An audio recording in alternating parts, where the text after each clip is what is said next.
오늘 오후에 증거할 말씀의 제목은 좁은 문으로 들어가길 힘쓰라. 거기 13장 24절 상반절에 보시면 좁은 문으로 들어가길 힘쓰라 그랬는데, 이 말씀을 제목으로 함께 은혜 받고자 합니다. 좁은 문으로 들어가라 이렇게 말하지 않고 좁은 문으로 들어가기를 힘써라 이런 표현을 썼어요. 지난 5월에 미국 필라델피아의 어느 교회에 가서 설교를 하게 됐는데, 그 교회는 보니까 정문이 크게 있는데 모든 교원들이 쪽문으로 들어가더라고. 그래서 담임 목사님한테 한번 물어봤는데, 그 쪽문은 그러니까 고개를 숙이지 않으면 들어갈 수 없는 문으로 이렇게 만들어 놓은 거예요. 사람만 겨우 한 사람 들어가도록 전부 다 고개를 90도로 숙여가지고 거기 들어가게 그렇게 목사님이 만들어 놓으셨더라. 왜 그러셨냐고 그랬더니, 적어도 예배당에 들어오면서는 겸손한 마음으로 입장해서 하나님 앞에 예배드릴 수 있어야 된다, 또 그런 각오를 갖도록 그렇게 했다는. 근데 제가 가니까 문을 활짝 열어주는 거예요. 저도 좀 그렇게 하고 싶은데 예부에서 온 손님은 활짝 열어주신대요. 아무튼 의미가 좀 있었어요. 좁은 문으로 들어가기를 힘쓰라는 거. 그렇다면 과연 구원의 좁은 문이라고 하는 건 뭔가? 구원의 문은 좁은 문인데, 구원이 요한복음 10장에 보면 문이 예수 그리스도라고 했거든요. 그러니까 이거 예수 그리스도를 가리키는데, 바로 이 구원의 좁은 문은 하나님이 보내신 유일한 구세주, 또 유일한 중보자, 인류의 그 유일한 중보자 아닙니까? 예수님을 통하지 않고는 결코 구원을 받을 수 없는 거죠.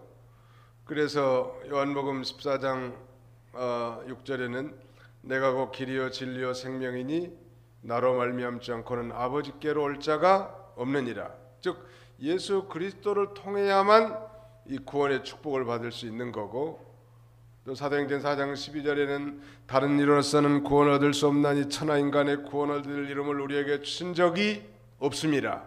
즉 예수 그리스도만이 유일한 유니크한 구세주란 사실을 증거했단 말. 그렇다면 구체적으로 이 좁은 문으로 들어가는 방법이 뭔가? 1차적으로 좁은 문으로 들어가는 건 예수를 믿는 자는 다 좁은 문으로 들어가는 자고, 반면에 믿지 않는 자는 넓은 문으로 들어가는 것이죠.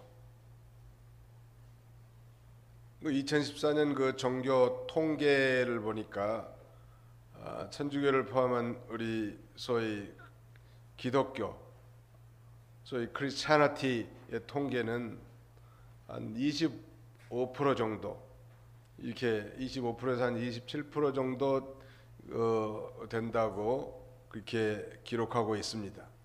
나머지 약 75% 이상은 넓은 길로 걸어가는 거고, 1차적으로 25% 정도, 즉 예수를 그리스도로 믿는 자들은 한 25% 되니까 75%에 비하면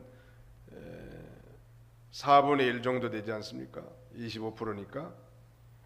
그런 면에서 1차적으로 예수를 믿는 자는 다 좁은 문으로 들어가는 자고, 믿지 않는 자는 넓은 문으로 들어가는 거라는 거.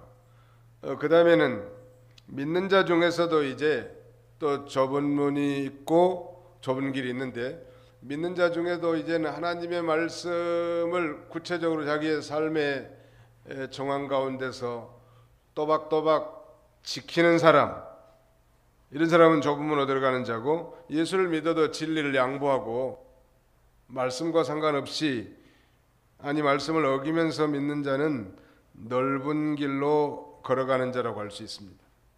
그러니까 크리스찬 가운데 예수 그리스도를 통해서 하나님을 아버지로 모시고 하나님의 그 말씀대로 또박또박 순종하면서 걸어가는 사람들이 그렇지 않는 사람보다 훨씬 더 많다는 면에서 좁은 문으로 들어가는 거라고 할 수 있겠습니다. 그래서 제자들이 이렇게 질문합니다.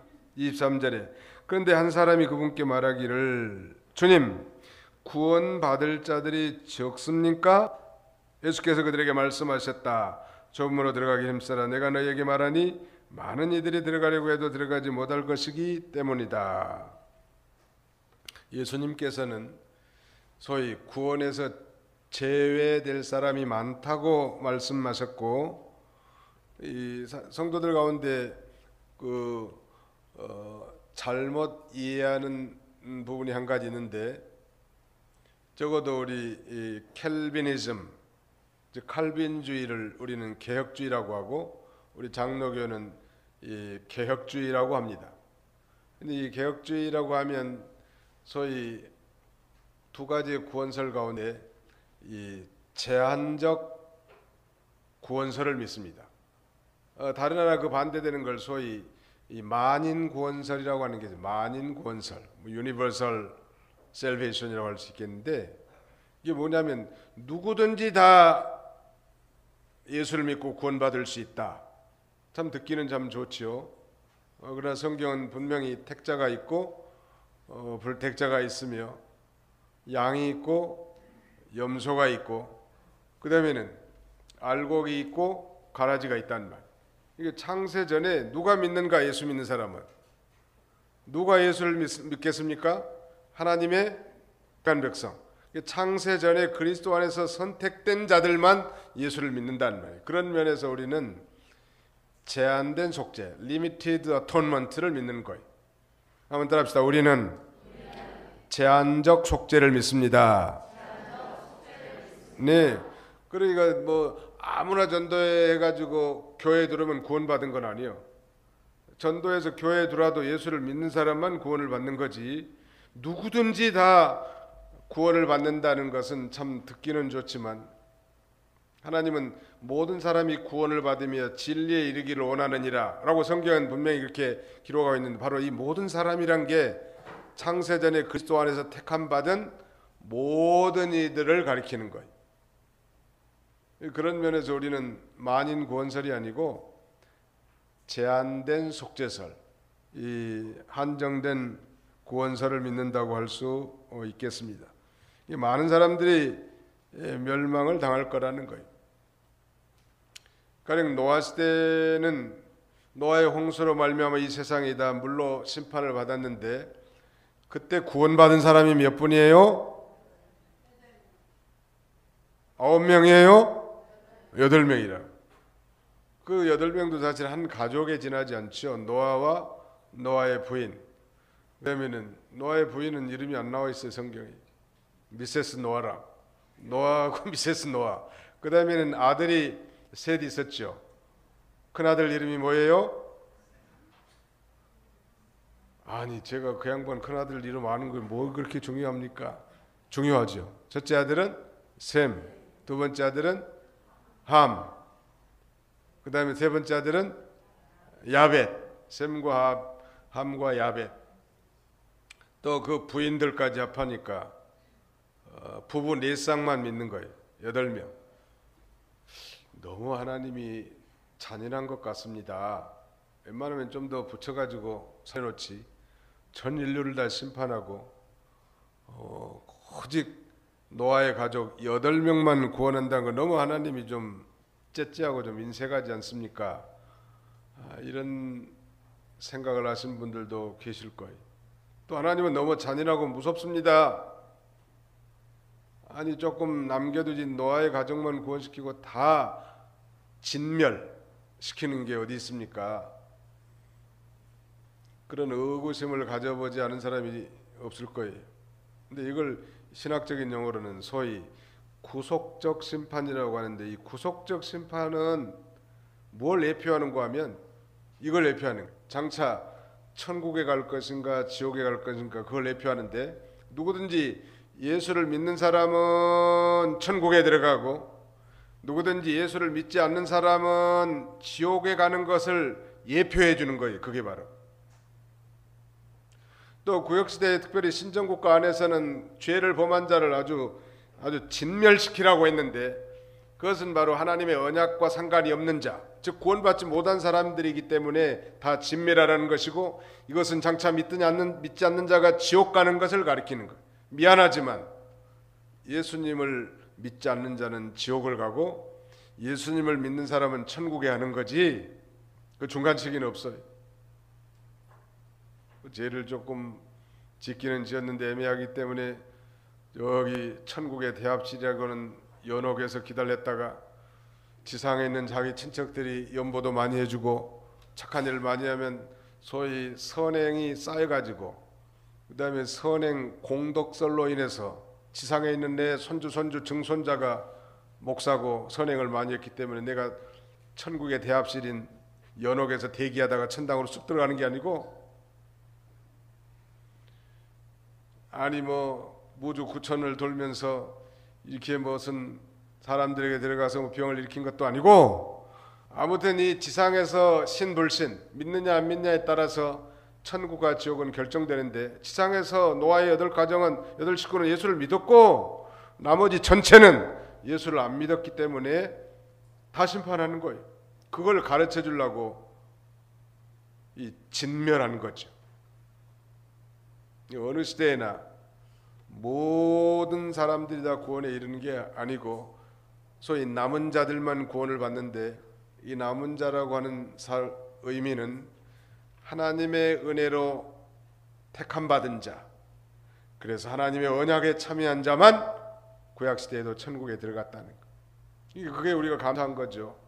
왜냐하면 우리가 똑똑하고 잘나고 선행을 많이 해서 선택받은 게 아니고, 하나님의 은혜로 공짜로 값없이 우리를 선택해 주셨고 사랑으로 성령으로 예수가 믿어지게 하셔서 구원받게 하셨으니까 우리는 하나님 앞에 그저 감사할 것밖에는 없단 말이.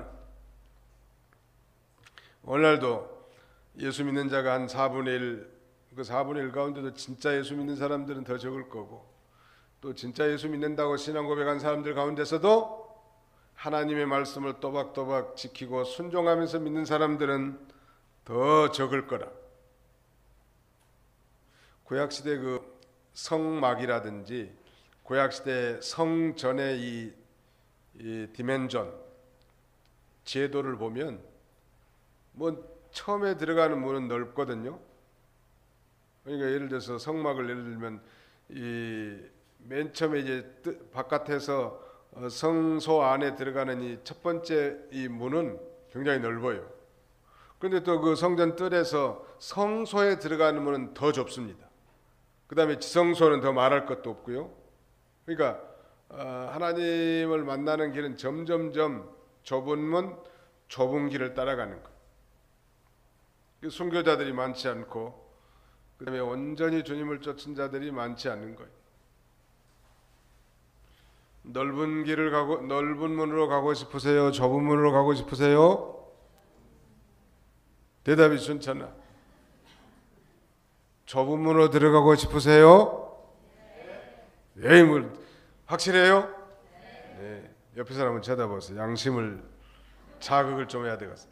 좁은 문으로 들어가고 싶으세요? 한번 해보세요. 좁은 문으로 들어가고 싶으세요?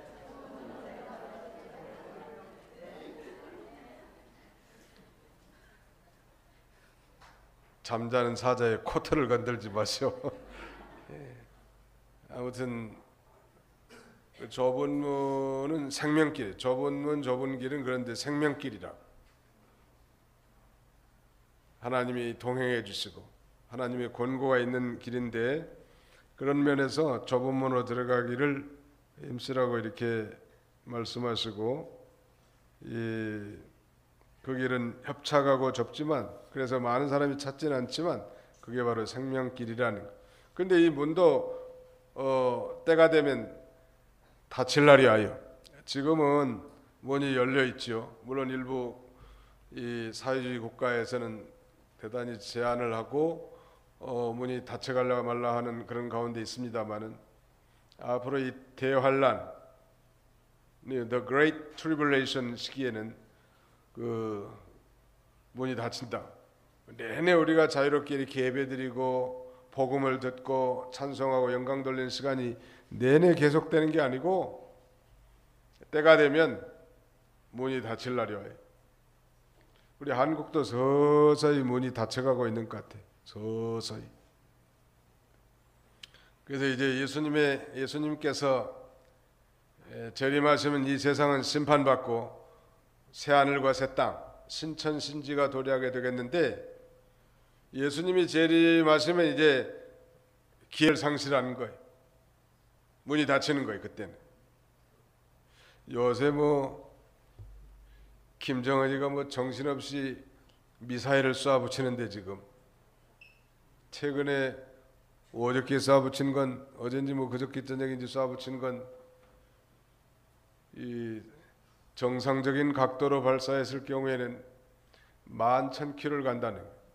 그럼 미국의 심장부 뉴욕이라든지 워싱턴 DC를 다 강타할 수 있는 거리.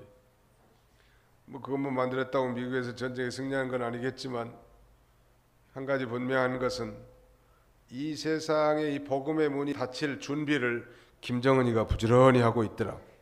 부지런히 하고 있는 것. 그 남한은 쉽게 쳐들어오기가 쉬운 건 아니에요. 왜 안 쉬운가 하면, 북한이 남한을 침범해 들어오면 남한에 주둔하고 있는 미군이 가만히 있을 수 없을 거예요. 그 미군이 북한을 공격하면 중국과 러시아가 가만히 있겠는가? 러시아는, 그러면 일본은 뒷짐만 지고 있겠어요? 그러니까 세계 전쟁이 일어나 버리는 거예요.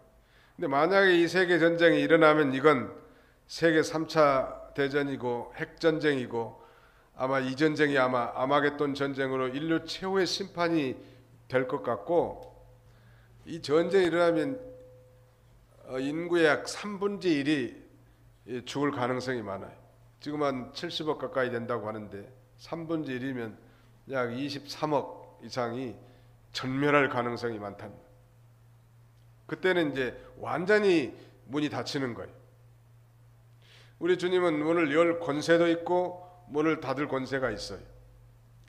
이 구소련이 붕괴한 다음에 1990년, 91년 소위 러시아의 고르바초프 대통령이 소위 페레스트로이카 개혁 개방 정책을 펴죠.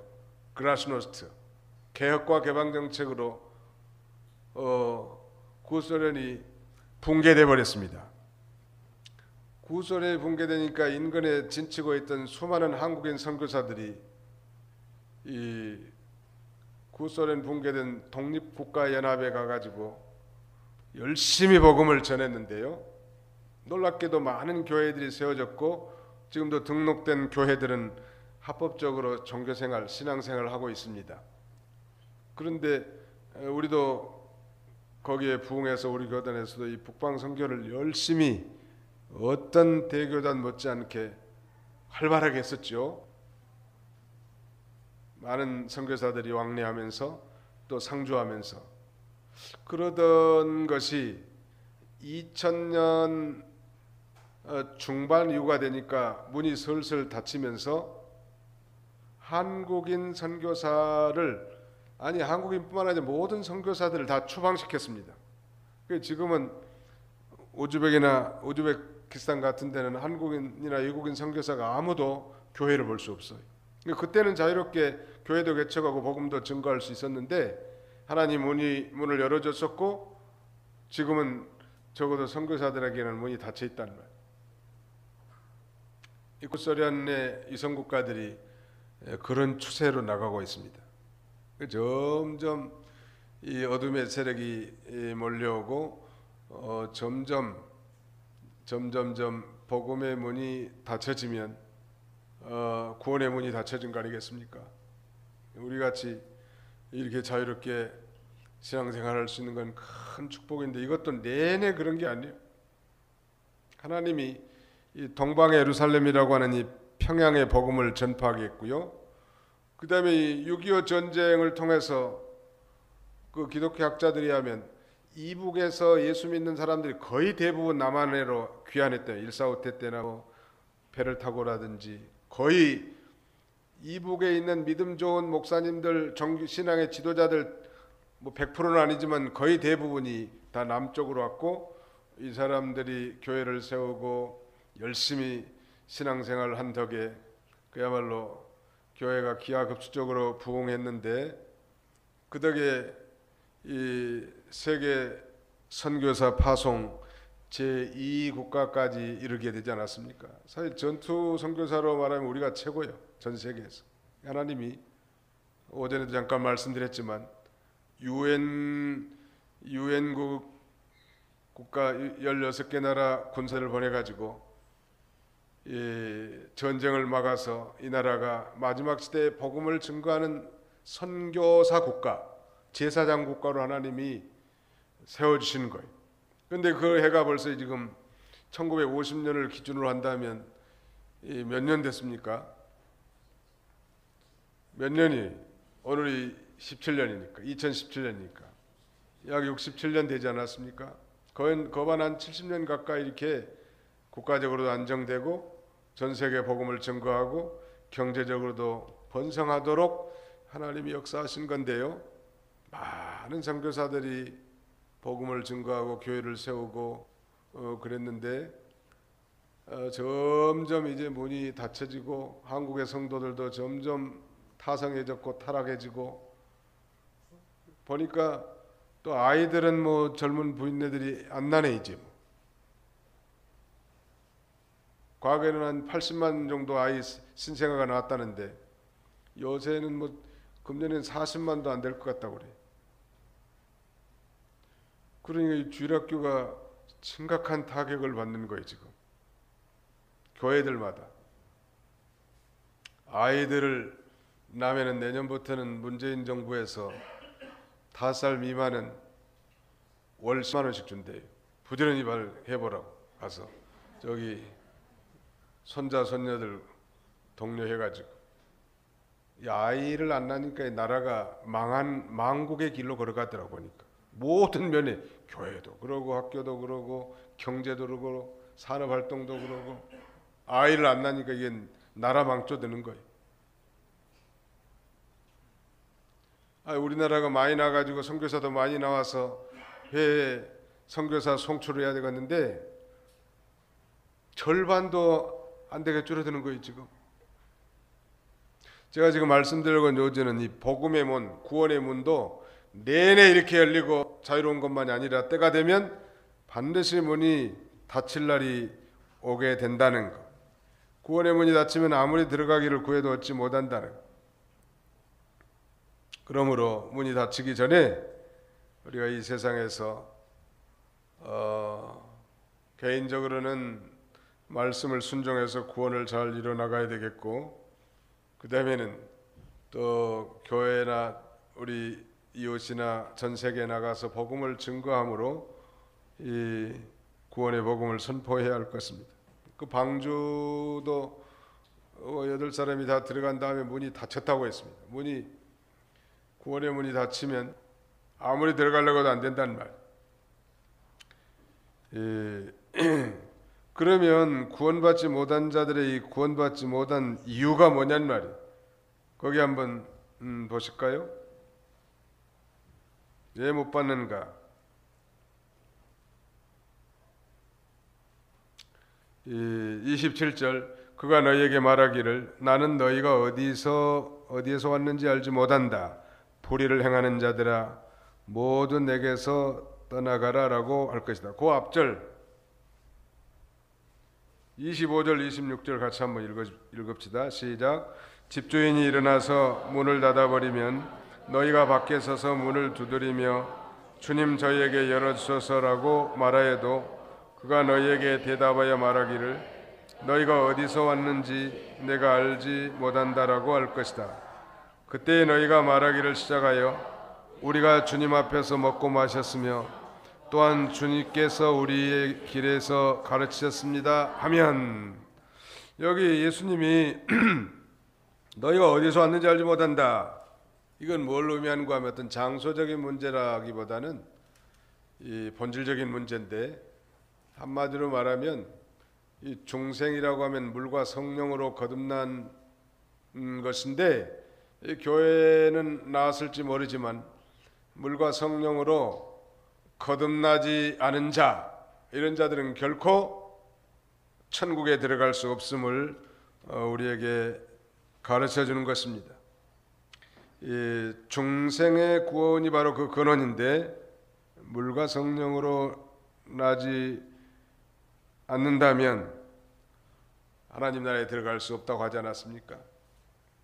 또 요한복음 1장 12절에 이렇게 말하죠. 영접하는 자 곧 그 이름을 믿는 자들에게는 하나님의 자녀가 되는 권세를 주셨으니 이는 혈통으로나 육정으로나 사람의 뜻으로 말미암지 않고 오직 하나님께로서 난 자들이니라. 즉 하나님께로서 난 자, 물과 성령으로 거듭난 자 같은 말이.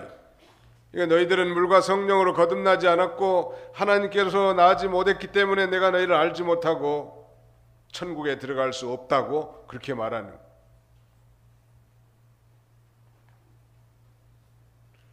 이 기독교 신문의 한 통계에 의하면 이 교회 안에 구원의 확신이 없는 사람이 절반에 이른다는 거예요. 이건 상당히 심각한 문제 아닙니까? 이 교회에 나온다고 다 안심할 건 못 되는 것 같아요.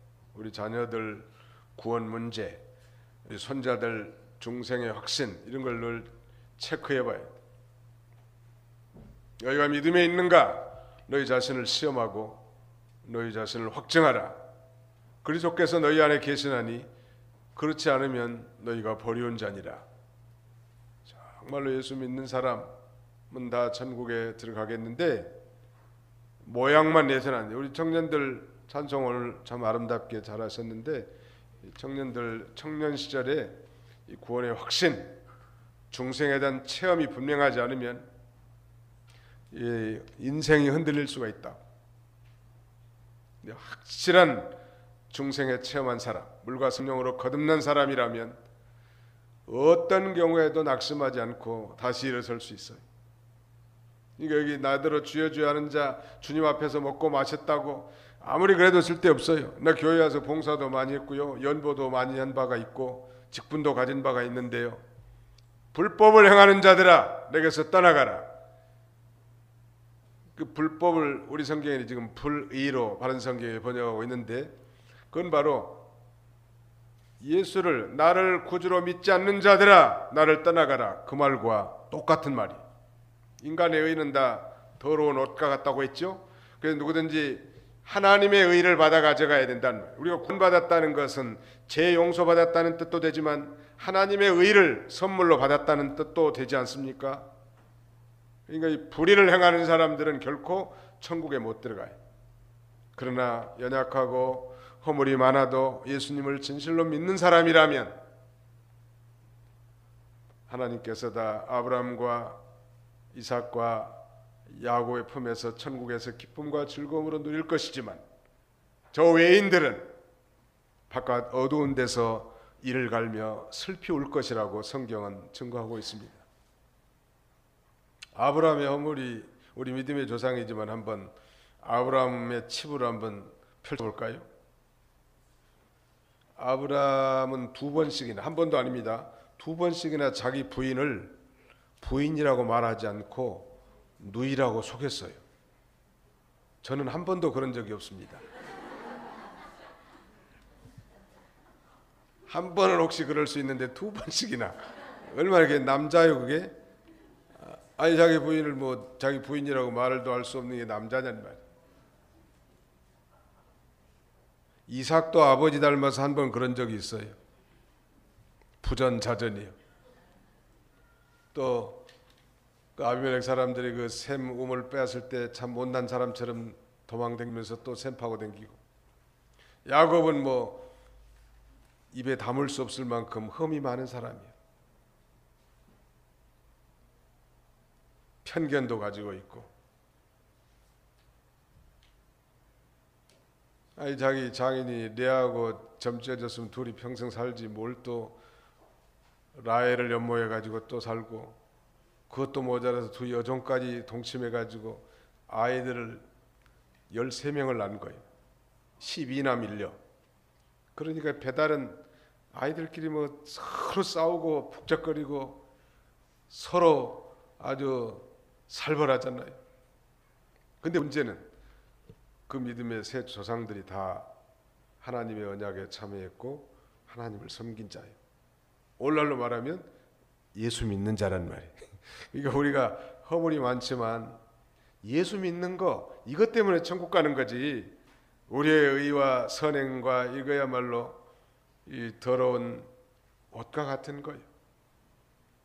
그래서 우리가 하나님 앞에 감사하는, 누가 그러면 값비싼 대가를 치러줬어요? 예수님이. 값비싼 대가, costly money, 아주 엄청난 비싼 돈을 예수님이 자기 피값을 지불한 거 아니에요.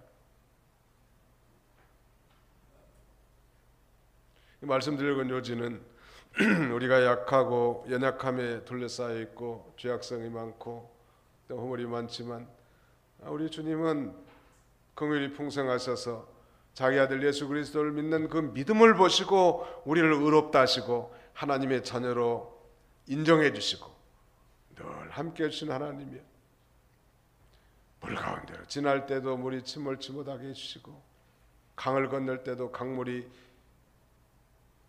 휩쓸리지 못하게 하시고 불같은 환난을 통과할 때도 그 불꽃이 사지 못하도록 하나님이, 아니 고인 하여간에 머리카락을 사르지 않도록 보여주신 하나님. 왜? 값비싼 대가를 예수 그리스도를 통해서 치름받았기 때문에. 그래서 오늘 본문에 나오는 나더러 주여 주여 하는 자, 주님 앞에서 먹고 마셨다, 나는 교회에서 무슨 직분을 가졌고 연보도 많이 했고 무슨 선행도 많이 했다, 그런 게 중요한 게 아니에요. 예수 그리스도를 진실로 자신의 구주로 믿고 거듭난 자만이 하나님 앞에 의롭다 인정을 받고 천국에 들어갈 수 있다는. 그 다음에 30절에 한번 보실까요? 29절 30절 다 같이 읽어봅시다. 시작. 사람들이 동쪽과 서쪽으로부터 그리고 북쪽과 남쪽으로부터 와서 하나님 나라에서 식탁에 앉을 것이니 보아라, 으뜸된 자들이 마지막이 되고 마지막 된 자들이 으뜸이 될 자들도 있다. 많은 사람들 동서남북 사방에서 예수 믿고 구원받은 자들 얼마나 많아요. 지금 오늘 21세기에 가장 신실한 그리스도인들이 가장 많은 나라는 어느 나라일까요? 제가 보기에는 아직까지는 중국일 것 같아요. 중국. 공산주의 사회주의 체제에 있는데도 이런 파라독스한 일들이 어떻게 생겼냐는 말이에요. 처음에 중국 선교가 왔는데 자기 아버지가 서기장이라고 하는 처녀가 그 학습반에 공부하러 왔더라고. 좀 겁나기도 하더라고. 공산당 서기장이라니까. 근데 서기장도 필요 없어. 예수 믿는 서기장이 있다니까. 요새 이 복음의 이 능력이라는 건 이루 말할 수 없단 말. 사방에서 다 예수를 믿는 사람들이다. 아브라함과 이삭과 야곱과 같은 그 존귀한 자리에 들어가게 될 걸 가르쳐 주는 거예요. 그리고 으뜸된 자들이 마지막이 되고 마지막 된 자들이 으뜸이 된다. 이건 이제 역사적으로는 먼저 된 자가 나중되고 나중된 자가 먼저 될 자가 있는데, 이런 일들이 많이 있을 것이니라 성경을 이렇게 증거하거든요. 실제로는 이제 먼저 된 자는 유대인, 나중된 자는 이방인을 가리키는 거예요. 사실 유대인들이 먼저 복음을 받았지만 약속과 율법도 있는 자들이고, 그러나 복음의 용성함은 이방인이 풍성하게 하지 않았습니까? 이제 이방인이 풍성해지면 저 유대 땅에도 다시 복음이 들어가서 저들이 배척하고 죽인 예수가 자기들이 기다렸던 메시아라는 사실을 믿게 되고 또 하나님께로 돌아오게 될 것입니다. 또 먼저 된 자가 나중되고 나중된 자가 먼저 될 거라는 것은, 먼저 복음을 받았지만 나중에 복음을 받은 이방인들이 먼저 될 것도 가리키지만, 또 교회 안에서도 예수를 믿고 그 말씀을 그대로 순종해서 믿음이 나중 믿었지만 훨씬 믿음이 좋은 분들이 많아요. 나이가 많고 먼저 둥지를 틀고 직분을 가졌다고 믿음이 좋은 게 아니고, 나중에 믿었어도 사실은 이 사도들 가운데는 베드로 사도가 수사도 아닙니까? 그러나 이 바울은 못된 짓만 많이 했어도 나중에 부활하신 이후에야 예수를 구주로 믿었지만 더 크게 쓰임 받은 건 사도 바울이에요. 오늘날도 마찬가지. 우리가 이미 다 구원은 받았다고 치더라도 구원받은 이후에 누가 먼저 되는가? 순종하는 자가 먼저 될 수 있고 믿음을 쓰는 자가 돼야 돼. 우리 옆에 사람 귀에다 대고 믿음을 씁시다 한번 해보세요. 믿음을 씁시다. 믿음을 어떻게 씁니까? 믿음을 쓰라고. 옛날에 이병기 목사님은 믿음을 쓰라고 이런 말씀을 잘 하셨어요. 믿음 쓰라고. 믿음 써요? 믿음을 쓰라고. 최근에 그 페이스북에 한 팔로우 한 사람 그 글에 그런 내용이 있더라고. 칫솔에 관한 건데 이분이 어제 그 치과 의사를 해요. 저도 거기 가서 몇 번 갔는데 목사님이 선교사는 돈을 안 받더라고. 목사나 선교사 자기가 거기 사명이래. 그래서 소개받아가지고 근데 너무 잘해요. 장로님이신데 온누리교회 그 페이스북 다 연결이 되잖아요. 그러면서 거기 자기도 인용한 글이라고 말하면서 이렇게 썼어요. 믿음은 칫솔과 같다. 치과 의사답잖아요. 믿음은 칫솔과 같다는 거예요. 왜냐하면 매일 써야 하기 때문에. 믿음 우리가 매일 써야 돼. 어저께까지 믿음 잘 쓰고 오늘 푹 주저앉아가지고 타락할 수도 있잖아요. 그 다음에 계속되는 말은 믿음은 왜 칫솔과 같은가 하면 남의 것을 쓰지 못하기 때문이다. 아무리 다른 사람 믿음이 좋아도 부모가 믿음이 좋아도 자기가 믿음 안 쓰면 뭔 소용이 있냐는 말. 남의 믿음이 아무리 훌륭하고 좋아도 내 것이 아니기 때문에 내가 쓸 수 있는 것이 아니기 때문이다. 내가 믿음을 쓰는 것이다. 그런 글이. 한번 답시다. 믿음은 칫솔과 같다. 매일 써야 돼. 칫솔 시골에서는 일주일에 한 번씩 닦는 사람도 있다고 합디다마는 매일 하루에도 3번씩. 그 관리 잘하신 분들은 노년에도 건강하시게 잘 사시더라. 관리 못하고 술 많이 잡수고 이렇게 함부로 사용한 사람들은 노년에 고생이 많더라. 아무튼 이는 좀 잘 관리하는 게 좋을 것 같아. 저도 도전을 받은 거예요. 믿음은 칫솔과 같구나. 매일 써야 되니까. 남의 믿음이 좋은들 뭐 있어요? 믿음을 쓴다는 말은 것은 그럼 무슨 의미일까요? 믿음을 사용하라는 것인데 하나님이 내게 주신 모든 시간과 환경 속에서 자기에 대한 하나님의 뜻을 순종하는 거예요. 그래야 이게 이 맛있는 소금이 되지 않겠습니까? 자신의 환경 가운데서 믿음을 쓰는 소금은 맛있는 소금이요. 그렇지 않는 소금은 맛 잃은 소금이요. 그건 사람들에게 길바닥에 밟힐 뿐이라고. 맛을 잃어버린 소금은 그건 모래로도 못 쓰고 아무 소용이 없죠. 그러니까 자신의 삶의 정황 가운데서 자기에 대한 하나님의 뜻을 깨닫고 거기서 순종해 나가는 것. 순간순간 선택의 기로에서 하나님의 뜻을 적극적으로 따라가는 거예요. 그게 믿음을 쓴 거예요. 예수님께서는 친히 좁은 길을 걸어가셨습니다. 우리도 이 좁은 길은 협착한 길이지만 또 많은 사람들이 찾지 않는 길이지만 생명길이라고 했으니까 늘 예수님을 믿고 그 안에서 그 말씀대로 또박또박 순종함으로 생명길을 걸어가는 저와 여러분들이 다 되시기를 간절히 바랍니다. 기도합시다.